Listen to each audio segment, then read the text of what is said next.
Olá pessoal, tudo bem? Na aula de hoje eu vou estar conversando com vocês sobre taquiarritmias.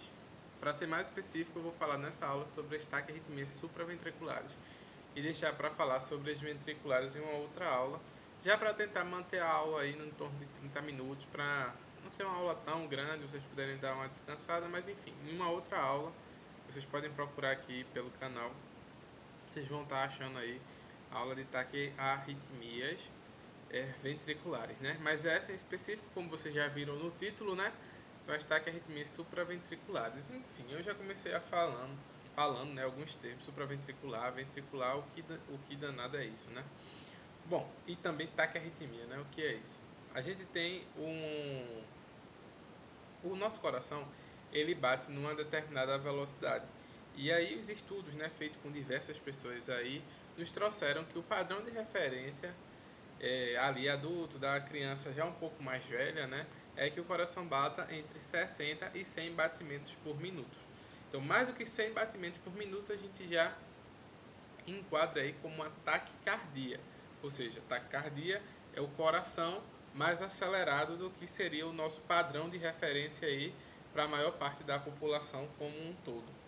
E a taquiarritmia é quando, além dessa taquicardia, a gente também tem uma alteração do ritmo, né, do coração. E esse ritmo, em geral, é o ritmo sinusal, é o ritmo normal. Essa alteração de ritmo, ela pode ser perigosa para a vida em si.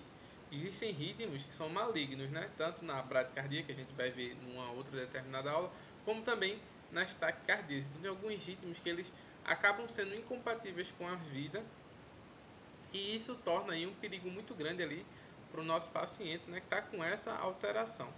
Bom, já adiantando, as alterações de ritmos ventriculares, elas são mais perigosas, elas são mais incompatíveis com a vida do que as supraventriculares. Não que as supraventriculares elas tenham, né, elas não sejam perigosas, elas também são, depende. A gente tem critérios clínicos que eu vou estar conversando com vocês. Bom, e o que agora puxando, né, para essas supraventriculares e ventriculares?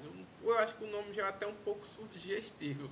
A taquicardia ventricular quer dizer que o problema ali está se originando no ventrículo. Então a gente tem um problema no ventrículo e esse problema no ventrículo está causando esse aumento do tanto da frequência como também essa alteração do ritmo do coração.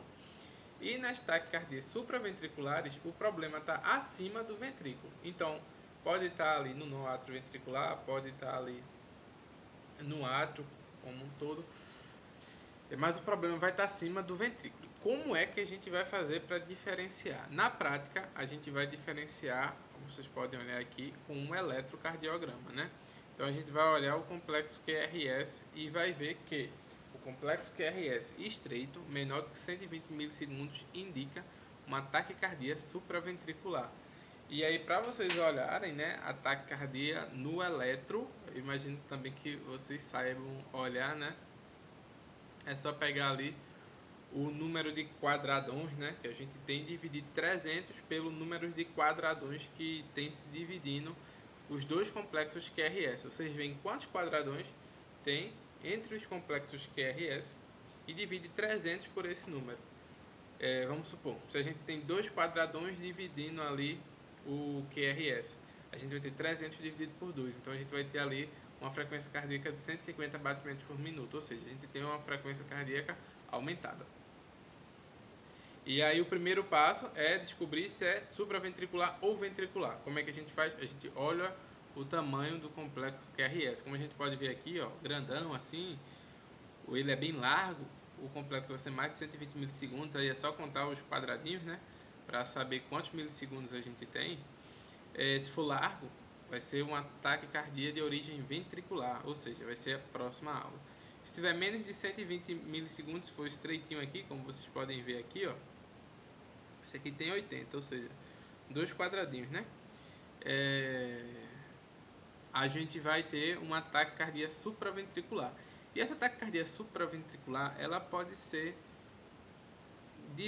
por diversas etiologias, né? A taquicardia supraventricular acaba sendo ali um grande grupo que abarca diversas etiologias aí de taquicardias. Bom, antes de passar para a taquicardia em si, eu queria conversar um pouquinho com vocês sobre como é que funciona essa parte elétrica do coração, né? Que é importante a gente entender como é que ela funciona para a gente entender o que é que está acontecendo no coração e até entender o tratamento. Então vamos lá. Parte elétrica do coração, a gente vai ter ali o nó sinoatrial, que também é conhecido como o nosso marca-passo, né? A gente tem as vias ali que levam o impulso, digamos assim, até o nó atrioventricular. A gente tem ali os feixes de His e a gente tem as fibras de Purkinje, que é por onde o impulso vai passar para as células do miocárdio do ventrículo. E aí, em geral, por que eu digo em geral? Porque no ritmo normal, que é o ritmo sinusal, quem vai gerar o impulso elétrico é o nó sinoatrial, daí que sai o nome sinusal. E por que né? Que é que o nó sinoatrial que vai gerar esse impulso. Bom, aí a gente tem que lembrar um pouquinho daquele assuntozinho que a gente viu, como é que um músculo contrai, né? Essas células, todas as células do coração por si só, elas podem acabar assumindo o ritmo do coração. Tanto que a gente tem duas principais explicações para a fisiopatologia da taquicardia. A gente tem por automatismo. O que é o automatismo? O automatismo é justamente essa característica que as células do miocárdio possuem de gerar sua própria contratibilidade. E as células do nó sinoatrial são as células que têm a maior automatismo entre todas as células. Ou seja, não sei se vocês lembram, mas para que uma célula ela entre ali no processo de despolarização para gerar esse impulso, ela precisa de um sinal, de um gatilho.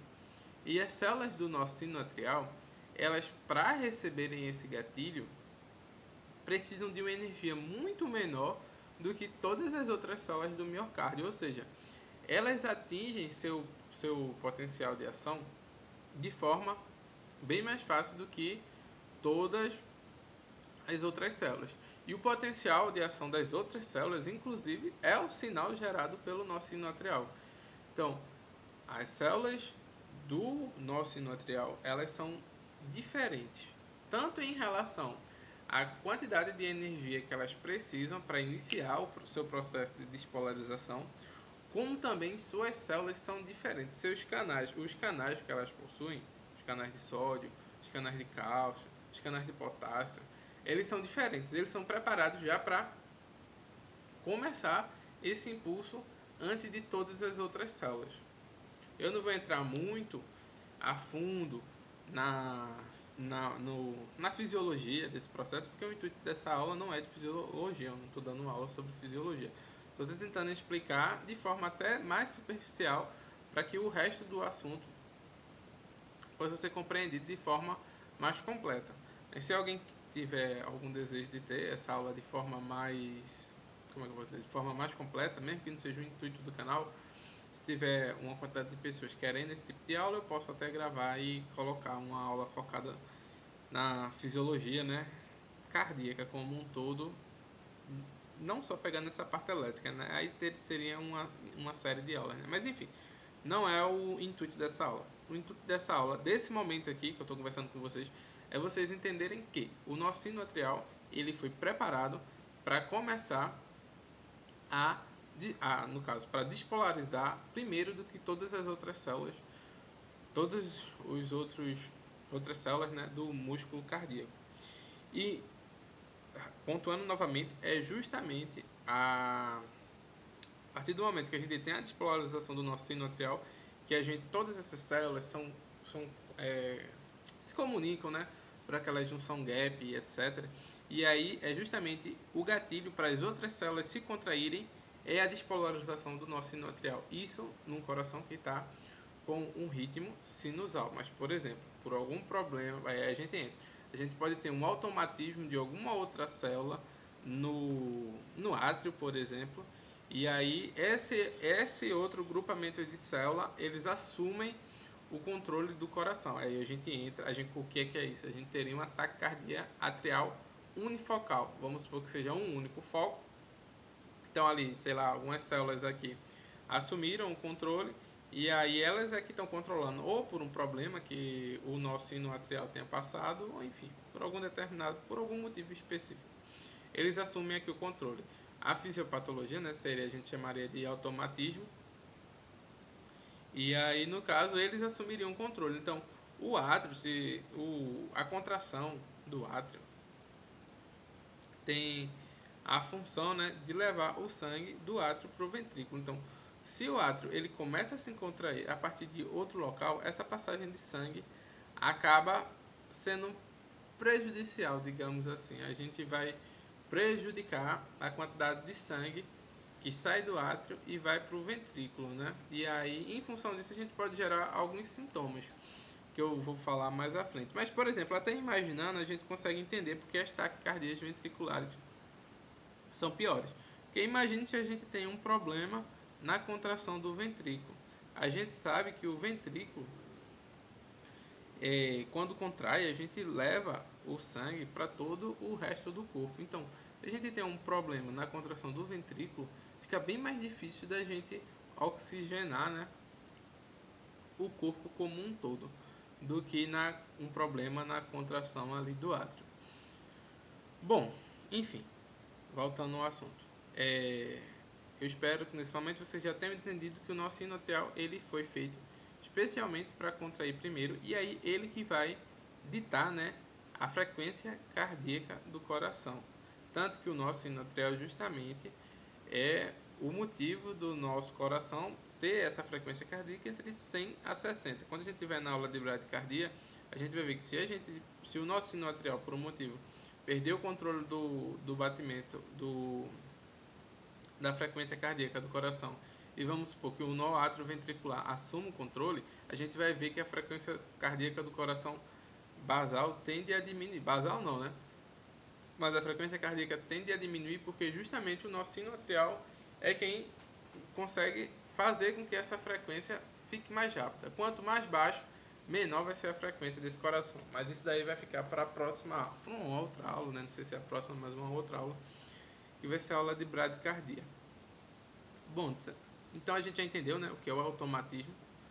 Automatismo é justamente essa característica que as células têm de autocontratibilidade.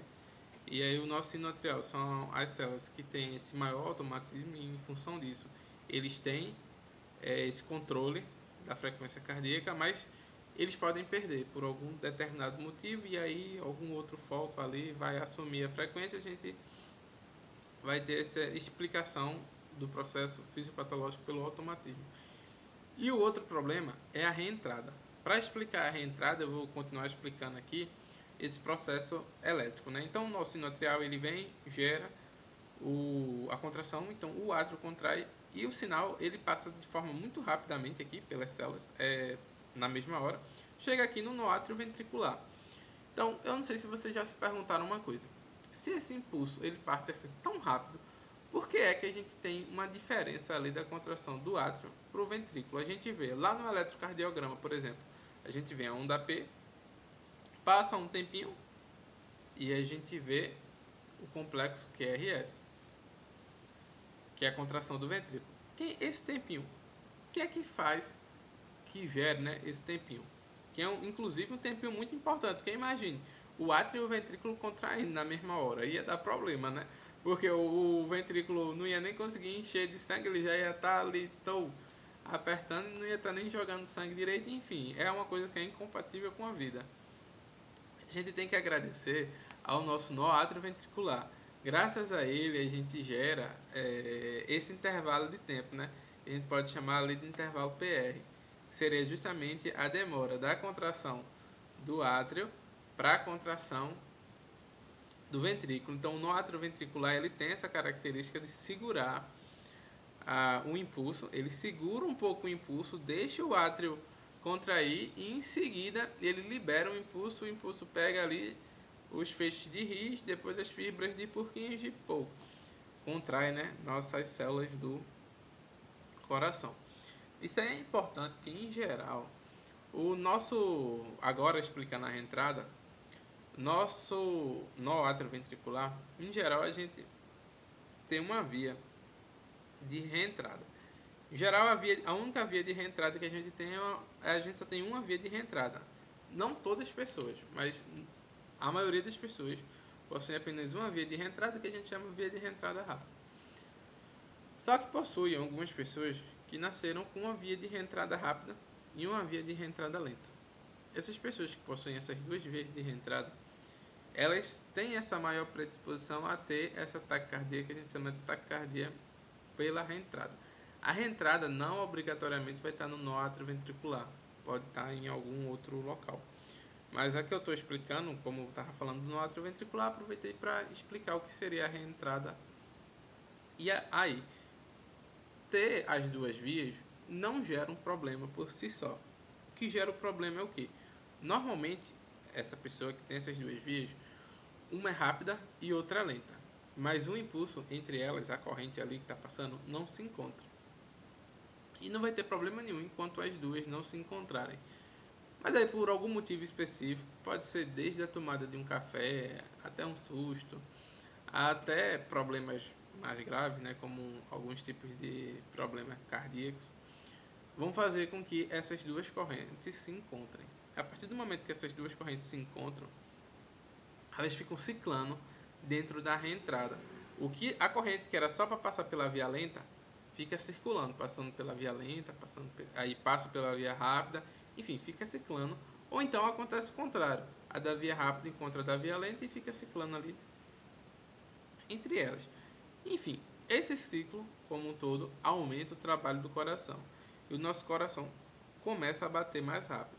E aí, a partir desse momento, a gente tem uma taquicardia, né, que a gente vai ver lá no fluxograma, eu vou explicar melhor, mas essa daí seria uma taquicardia de reentrada nodal. Bom, e aí, né, qual é o problema dessas taquicardias? O problema é simples. A partir do momento que a gente está batendo o coração muito rápido, chega um momento que a gente não consegue distribuir esse fluxo sanguíneo tão bem. Tanto porque o átrio ele não consegue encher tão bem de sangue, né, para passar para o ventrículo, como também o ventrículo. Então a gente acaba mandando menos sangue para o nosso corpo. E aí, como é que a gente vai notar, né, de forma sintomática? A gente só vai notar esses sintomas quando essa taquicardia ela já está um pouco mais grave. E aí, a partir disso, a gente entra num conceito que é um conceito que é muito importante, porque é um conceito que vai mudar sua conduta diante da taquicardia, que é o conceito de um taquicardia instável ou uma taquicardia estável. Como é que a gente vai definir se uma taquicardia ela é estável ou se ela é instável? Basicamente, em função disso que eu estou conversando com vocês. Se uma taquicardia ela é instável, quer dizer que ela é pior.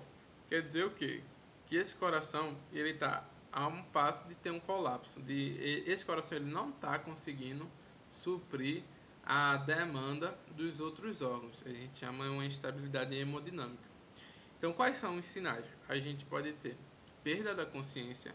E aí é só raciocinar. Por quê? Porque o nosso coração não está conseguindo oxigenar nossas células que ficam ali no cérebro, né? Não está chegando oxigênio suficiente, ou seja, o nosso coração ele não está trabalhando da forma que deveria. A gente pode ter uma dispneia. Por que a dispneia, né?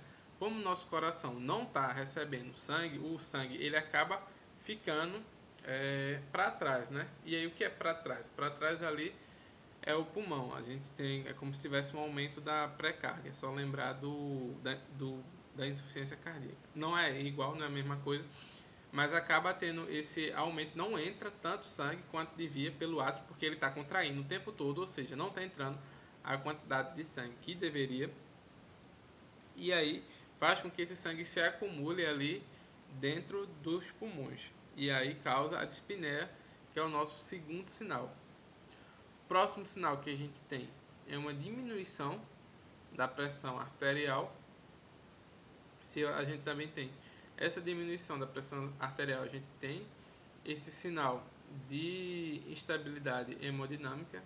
E o próximo sinal que a gente tem, aí lembrando, eu falei da diminuição do nível de consciência, falei da dispneia, da diminuição da pressão arterial E o próximo sinal, a dor torácica. E aí, por que acontece essa dor torácica? Né? A dor torácica, inclusive, é um sinal muito importante, porque é um sinal de isquemia. Quer dizer que o coração não está conseguindo mandar sangue suficiente ali para as coronárias, para irrigar, né, para mandar o oxigênio ali para as células do coração. A gente está tendo uma má oxigenação cardíaca. Então, é um sinal de isquemia, a gente tem que ligar o alerta, né? Bom, então, a gente, a partir do momento, vamos raciocinar, chegou um paciente, ele está com taquicardia. A gente vai começar a pensar, vou pedir um eletro, é importante, né? Pedir um eletro, vou ter que diferenciar, é uma supraventricular, é uma ventricular, o problema está onde? Mas o mais importante é justamente isso, a gente vai triar o paciente, né? Vai ver quão grave ele está.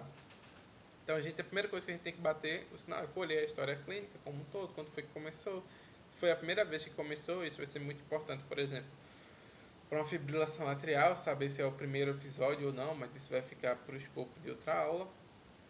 Mas enfim, a gente vai colher a anamnese e vai prestar atenção nesses 4 sinais clínicos.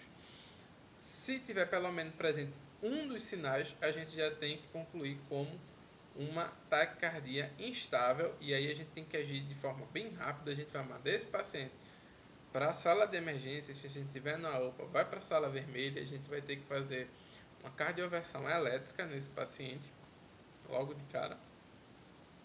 Mas se ele estiver estável, aí a gente pode diminuir um pouquinho a nossa taquicardia, que está começando a ser gerada, né? E a gente vai raciocinar, vai ter que pensar, né? Vai ter mais tempo para raciocinar para tomar a nossa conduta. Enfim, vamos lá agora seguir o fluxograma, que eu preparei esse fluxograma para vocês, para fazer com que o diagnóstico, para facilitar aí o raciocínio que vocês precisam seguir para chegar ao diagnóstico correto. Lembrando que daqui a pouco eu vou mostrar para vocês um material que eu também preparei para vocês para ficar mais fácil de saber o que é que eu vou fazer em determinada situação. Vocês vão ver que aqui eu coloquei vários diagnósticos etiológicos, mas a conduta da grande maioria é a mesma coisa. Então, vocês podem ficar tranquilos. Vamos lá. Então, vamos seguir o fluxograma, né? Chegou o paciente, ok, vocês viram que está estável, beleza. Primeira coisa que vocês vão fazer é ver se o QRS está estreito ou largo, para que vocês definirem, né? É supraventricular ou é ventricular. O escopo dessa aula vai ser supraventricular, então o QRS do nosso paciente lá estava estreito. E aí, o segundo passo que a gente vai avaliar é o intervalo RR, porque a gente vai justamente verificar se a gente está com um ritmo regular ou irregular.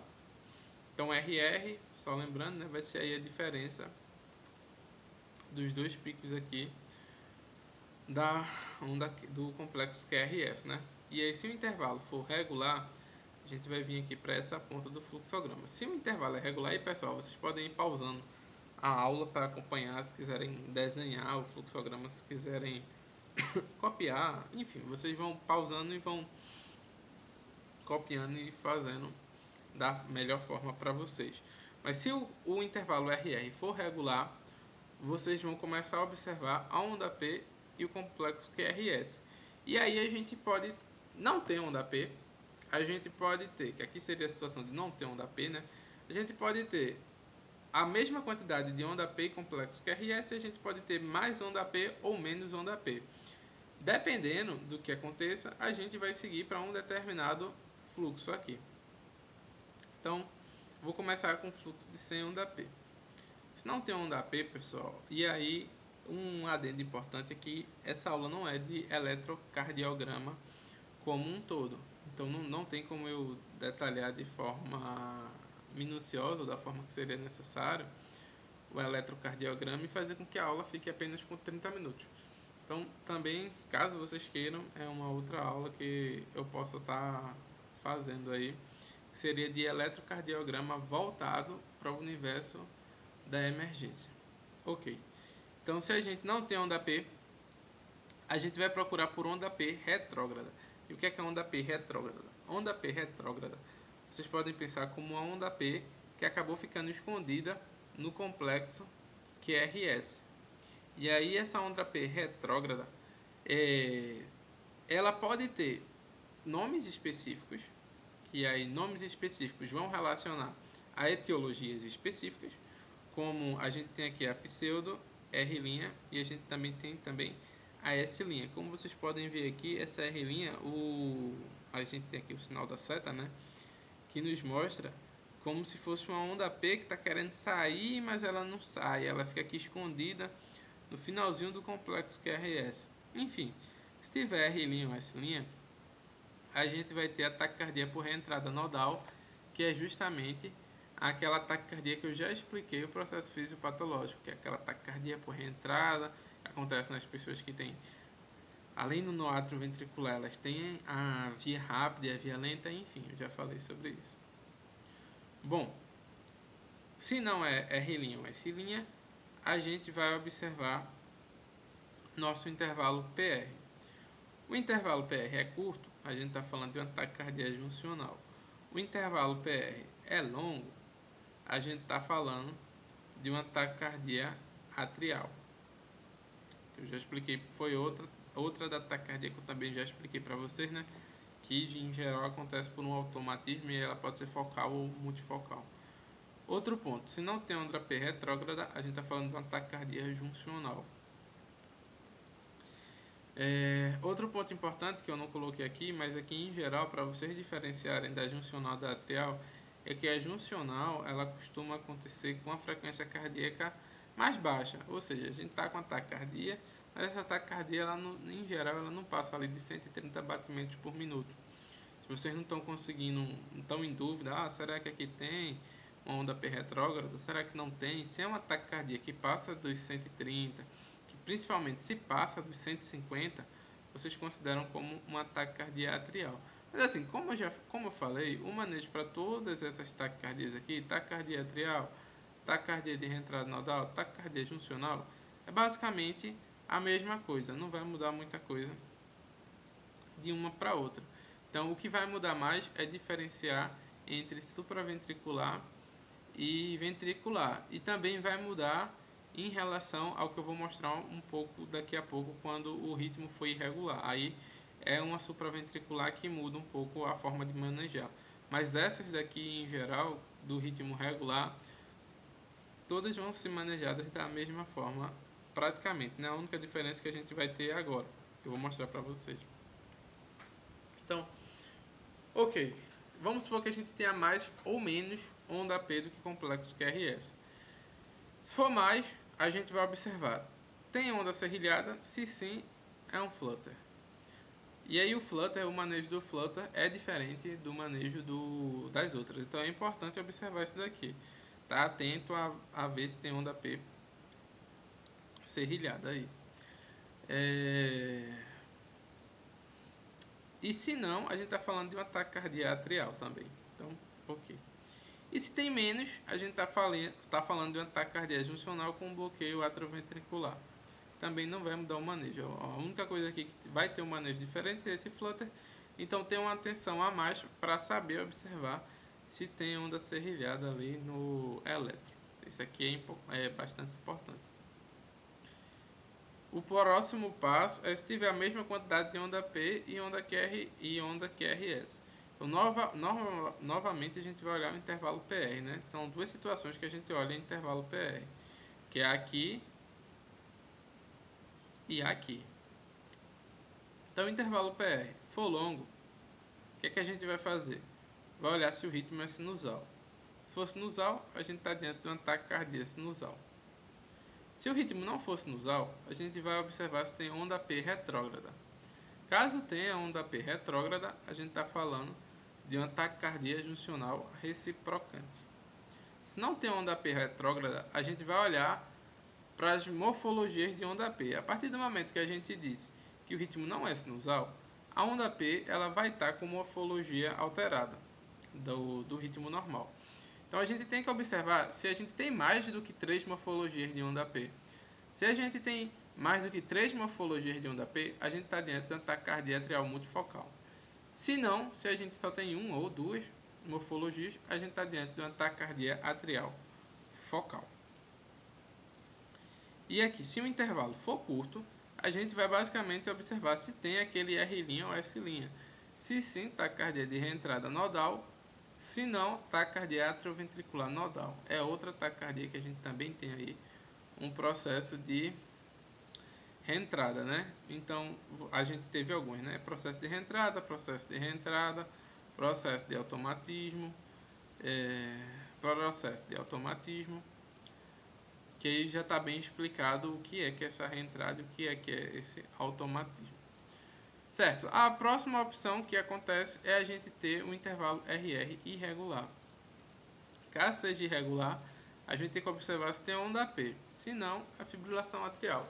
E na fibrilação atrial a gente tem um manejo completamente diferente do que nessas outras taquiarritmias. Então é muito importante saber diferenciar a fibrilação atrial de todo esse resto aqui.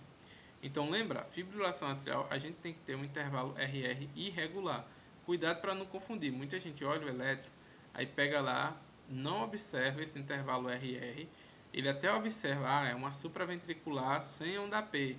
Então é uma FA. Não, tem que lembrar. A gente tem aqui no intervalo RR, com intervalo RR regular, alterações que não tem onda P. Então a gente tem aqui. Então, por exemplo, a gente tem aqui a taquicardia atrial, que uma das formas de diferenciar é justamente esse ritmo aqui, se regular ou irregular. Então, lembrar, antes de bater o martelo numa FA, observar esse ritmo aqui do intervalo RR. Ok? Então, tá certo. Mas se a gente tem a onda P, a gente vai observar se tem onda serrilhada, se sim, a gente está dentro de um flutter com um bloqueio atrioventricular. Esse bloqueio está gerando, né, esse intervalo irregular. Ou então, se a gente não tem onda serrilhada, a gente tem aí uma taquicardia atrial multifocal.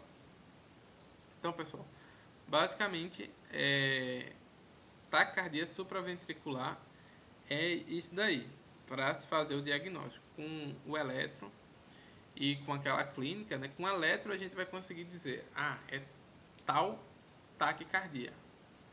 Vai ficar tranquilo. Com tal taquicardia a gente vai saber como manejar. E com aquela clínica que eu falei com vocês já sabem diferenciar entre instável e estável. E aí, para o tratamento, né, eu esqueci de deixar aberto aqui, até me desculpe por isso, mas abri aqui agora para mostrar para vocês. Deixa eu diminuir aqui um pouquinho o zoom. Enfim, a gente vai ter aqui, né, preparei esse fluxograma para esse fluxograma não. O fluxograma foi lá, agora essa planilha aqui para explicar para vocês em relação ao tratamento. Como vocês podem ver aqui, nas taquiarritmias a gente trata estável de uma forma, trata instável de outra. Então é importante. Então, a primeira coisa que a gente vai fazer é supraventricular ou ventricular. Ok. Segunda coisa, olhando o eletro, né? Qual delas é? Como vocês podem ver aqui, todas a gente trata da mesma forma. Teve até algumas que eu não falei, que essas daqui, elas são taquicardias supraventriculares, mas são taquicardias supraventriculares com QRS largo, ou seja, a gente vai ter que diferenciar elas lá das ventriculares. Isso vai ficar para a próxima aula. Inclusive tem até uma peculiaridade na taquicardia atrioventricular antidrômica. Se a gente fizer adenosina, a gente pode ter até um problema, mas isso vai ficar para a próxima aula. Mas no geral aqui a conduta é igual. A gente vem aqui, ó, taquicardia atrial multifocal. E aqui eu deixei em branco, que isso aqui vai ser uma outra aula. Fibrilação atrial eu vou conversar por fora e flutter também. Que é um assunto muito extenso e que a gente deve manejar. Não tinha como deixar o manejo aqui, a aula ia ficar muito completa se eu também fosse falar disso. E aqui também vai ser para outra aula. Então, para a gente é basicamente isso daqui. Diferenciou, a gente vai diferenciar se é instável ou estável. E aí, lembrando, eu até pergunto para vocês, quem está aí assistindo, pausa um pouquinho e pensa, como é que eu diferencio de instável para instável? São 4 sinais clínicos. Se não sabe, volta na aula, dá uma olhadinha, ou então pausa, eu vou falar agora. Pausa, responde, eu vou falar agora, a gente tem que olhar se tem dispneia, se tem torácica, se tem diminuição da pressão arterial ou se tem diminuição do nível de consciência. Qualquer um desses 4 sinaizinhos aí, sinais clínicos, a gente vai estar diante de um instável. Ok, falando sobre a estável inicialmente. Primeira coisa que a gente vai fazer, move, né? O que é move? Move é monitorizar, colocar ele no monitor. A gente vai botar ele na sala vermelha, né? Os pacientes na sala vermelha. Vai colocar ele no monitor. Vai observar ali nível de saturação. E aí, dependendo do nível de saturação, a gente vai decidir se precisa fazer oxigênio ou não. E além disso, a gente vai pegar 2 acessos venosos periféricos, né? Calibrosos. Certo. E aí, nessas taquicardias aqui, taquicardia de reentrada nodal, taquicardia de reentrada atrioventricular, taquicardia juncional, as outras duas eu falo na próxima aula, a gente pode tentar fazer essa manobra vasovagal modificada, que ela acaba funcionando bem. Na taquicardia atrial, como o processo fisiopatológico, é diferente, eu já expliquei para vocês, acaba não funcionando tão bem. Essa daqui vai funcionar melhor justamente nos que tem aquela reentrada, porque a gente é como se desse um reset e as duas correntes ali que estavam se encontrando, elas param de se encontrar. E aí o que é que acontece? Como é que a gente faz essa manobra vasovagal modificada, né? A manobra vasovagal modificada, vocês podem pegar uma seringa comum, e aí vocês dão para o paciente e aí vocês vão dar a instrução para o paciente que ele vai soprar aquela seringa. E aí você vai precisar de ajuda. Vai estar você ali segurando, ele vai estar sentado ali, na verdade com angulação de 45 graus. Vai estar sentado numa angulação de 45 graus, encostado na maca, né? 45 graus. E você vai precisar de alguém para estar ali segurando a perna desse paciente. E aí o que vai acontecer? A partir do momento que você manda ele soprar, ele vai soprar um pouquinho, você vai descer a maca dele para ficar com uma angulação. Você vai descer a maca para ficar como se fosse uma angulação de 0 graus e as outras pessoas vão subir as pernas. E as pernas vão ficar com essa angulação ali entre 45 e 90 graus. E aí, lá no monitor, se der certo, você vai ver que o ritmo ele vai voltar ao normal. Ele realmente reseta. Você vê como se tivesse o coração parando, ele fica em assistolia e logo depois ele volta a bater no ritmo normal. Ou seja, a gente conseguiu converter essa arritmia, né? Bom, para essas daqui a gente pode fazer essa manobra vasovagal modificada. Se vocês forem olhar as diretrizes, tem outras coisas que a gente também pode fazer, como, por exemplo, tem uma massagem na carótida que a gente pode fazer para tentar reverter. Só que acaba sendo perigoso para alguns determinados pacientes, que se ele tiver um ateroma nessa carótida, a gente pode fazer quebrar uma parte desse ateroma e aí a gente pode causar uma embolia, enfim, pode causar algum problema. E aí não é tão bem indicado até em pacientes mais idosos. Então, esse daqui é uma coisa que não tem muito risco, não tem tanta adversidade, então é uma coisa que você pode fazer aí. A maior parte da população é o que eu guardei no meu fluxograma mental para estar realizando quando estou diante de um caso desse. Próxima coisa que a gente pode fazer, a manobra vasovagal não resolveu? A gente vai fazer a adenosina. E aí como é que a gente vai fazer a adenosina? A gente vai fazer ali, já está com acesso, né? A gente não precisa diluir a adenosina em nada. Uma ampola tem esses 6 miligramas, então a gente vai lá e tome uma ampola.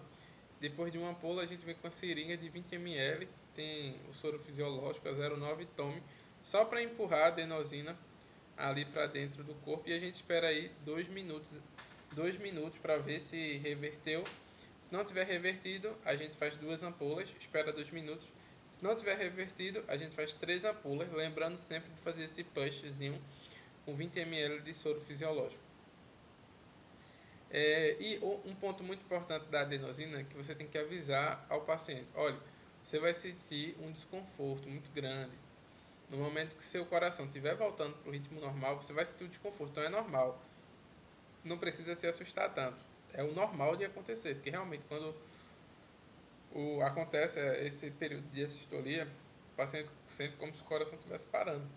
Então ele sente um desconforto muito grande. Mas é rapidinho, logo depois a gente vê lá no monitor, né, que é o primeiro passo, lembra do Move, ele tem que estar no monitor, a gente vê ali o ritmo voltando ao normal, certo? E aí lembrando aqui de ter um intervalo de 2 minutos entre as doses. Bom, se a adenosina não resolver, lembra, a gente só pode vir até aqui, até os 18 mg, a gente faz uma ampola, depois faz duas, depois faz três, com intervalo de 2 minutos entre elas. Se isso não resolver, tem a opção aí, para quem tiver num local que tenha beta-bloqueador EV, metoprolol ou esmolol, a gente fazer essa dose de ataque aqui. Só que em geral nas UPAs não tem, né? Então aí fica a questão. Se a gente não resolveu com a adenosina, a gente vai passar para como se fosse um quadro instável. A gente vai fazer a cardioversão elétrica. Isso daqui é a cardioversão química. Se a cardioversão química não resolver, a gente vem para a elétrica. Então, no geral, o manejo do paciente estável dessas taquicardias aqui são essas. Se a gente está diante de um ataque cardíaco um ataque cardíaco multifocal, primeiro passo, mesma coisa, o MOVE, adenosina, do mesmo jeito da outra vez, metoprolol, e aqui a gente tem a opção de fazer essa amiodarona. E aí, aqui a amiodarona a gente tem que se atentar que a gente vai ter uma dose de ataque e uma dose de manutenção. Aqui é só pausar e vocês podem ver aqui como é que faz. 6 mg quilo EV, dilui no soro glicosado 100 ml e deixa de 30 a 60 minutos. Essa é a dose de ataque. Aqui está a dose de manutenção. A gente vai fazer 6 ampolas, 232 ml. E aí vai correr 16 ml hora em 6 horas e 8 ml hora em 18 horas. Pronto. É basicamente a diferença de uma para outra. Então aqui a gente já sabe como manejar, né? As taques supraventriculares estáveis, com exceção da fibrilação atrial, que vai ficar para a próxima aula. Se estiver instável, o que a gente vai fazer é partir direto para a cardioversão elétrica. Então lembra, na cardioversão elétrica, primeiro MOVE, né? Nesses casos, o O2 vai ficar pela máscara de forma contínua. Lembrar de tirar o pelo, se tiver muito pelo, paciente muito peludo, tem que fazer a tricotomia. E fazer a sedação e analgesia. E aí a sedação e analgesia, eu vou gravar uma próxima aula em relação a como é que a gente faz a sedação e analgesia, porque essa sedação e analgesia pode servir não só para essa taquicardia, mas para diversas outras coisas que venham a acontecer. Então vai ser uma aula curtinha, só para eu poder explicar mais opções, né? Em geral, o pessoal gosta de usar morfina como analgésico e o midazolam como sedativo. Então é uma opção que a gente pode estar utilizando. Mas existem outras opções. Em uma outra aula eu vou conversar sobre vocês com isso, né? Então vocês podem ver, né, como realizar essa sedação e analgesia em uma outra aula. E aí o choque vai ser com 50 a 100 joules. Eu também vou gravar uma aula sobre cardioversão elétrica e desfibrilação. Aqui eu estou gravando essa aula supondo que você já saiba como é que é esse checklist aqui da cardioversão. Só para dizer, se estiver instável, você vai chegar lá, vai colocar no O2 pela máscara e vai fazer essa cardioversão elétrica com 50 a 100 joules. Lembrar de sempre fazer a sedação e analgesia e, por favor, colocar o gel nas plaquinhas para não acabar queimando o paciente. E aqui a gente tem uma diferença com ataque cardíaco atrial e multifocal, que aqui o choque vai variar ali entre 120 e 200 joules. E aí você começa aqui com choque em 50 e vai aumentando, aqui o choque em 120 e vai aumentando. Pronto, em relação às taquiarritmias, né, as taquicardias supraventriculares, eu acredito que você já tenha entendido. Fazer só um checklist rapidinho. Chegou o paciente, tem que rodar eletro. A partir do momento que a gente tem um eletro, a gente vai diferenciar QRS é estreito, QRS é longo. Se for estreito, supraventricular. Se for longo, ventricular. Ok. Dentro das supraventriculares, como você pode ver aqui, se você não tiver todo aquele fluxograma na cabeça, é saber diferenciar entre processo de reentrada, processo de automatismo, fibrilação. Lá É só voltar à aula, entender. Eu acho que dá para você criar um processo de raciocínio lógico dentro da sua cabeça. Lembrar, sempre criar processo de raciocínio lógico e não decorar, porque se tiver de uma forma lógica, fica mais fácil de ser algo que vai ser no automático. Então você vai olhar, bater o olho, tal, tal, tal, tal, tal, tal, tal, tal, tal. Enfim, e aí você vai diferenciar entre qual desses grupos de tratamento vai estar. E aí depois observar as características clínicas desse paciente, colher a história, obviamente, basicamente diferenciar, está estável, está instável. E aí maneja. Depois que manejar, aí dá para conversar mais, fazer uma anamnese de forma mais detalhada, tentar entender o que é que foi que causou, porque eu não, nessa aula não foquei nas causas, mas tem diversas causas para tudo isso aqui. Então tentar chegar a entender por que, que aquilo aconteceu, né? Se é um problema no coração que esse paciente tem ou que está desenvolvendo, por exemplo, um ataque cardíaco pode se originar, um ataque cardíaco de reentrada nodal pode se originar a partir do momento que você toma um café. Toma muito café, entrou em taquicardia. Ok. Também pode originar devido a alguma medicação que você esteja tomando. Então é importante saber. Pode ser por causa de um problema cardíaco que você está começando a desenvolver. Enfim, isso vai ser trabalho do cardiologista, né? Lembrar que não deve se liberar como se fosse nada isso. Em geral, a gente vai liberar dando um aconselhamento. Olha, é importante que você, se for pelo SUS, vá no postinho, conte o que ocorreu, a gente vai fazer uma investigação. O médico do postinho, né? O médico de família, vai encaminhar ali para um ambulatório. Esse paciente vai passar por um cardiologista, vai fazer os exames para ver se está tudo ok com o coração. Isso não vai ser feito no ambiente de emergência, mas você vai orientar esse paciente a sair dali e ou buscar de forma particular o cardiologista ou pelo SUS ir no posto de saúde, falar com o médico de família e vai se seguir o protocolo, né, que é preconizado aí, ou pelo SUS ou no particular. Mas enfim, a gente não deve liberar como se não fosse nada. Tanto qualquer uma dessas aqui, esse paciente vai precisar de ter pelo menos uma consulta com o cardiologista e realizar ali os exames para ver se o coração dele está tudo ok. Se foi um problema que foi ocasionado aí por algum outro motivo. Mas enfim, para nós na emergência é basicamente isso daí que a gente tem que fazer. Bom pessoal, é isso. Eu acredito que eu tenha explicado tudo direitinho em relação às taquicardias supraventriculares, tanto como identificar, também como manejar. Se tiver ficado alguma dúvida, pode perguntar. E eu espero que vocês tenham entendido tudo direitinho. É isso aí, bons estudos e sucesso!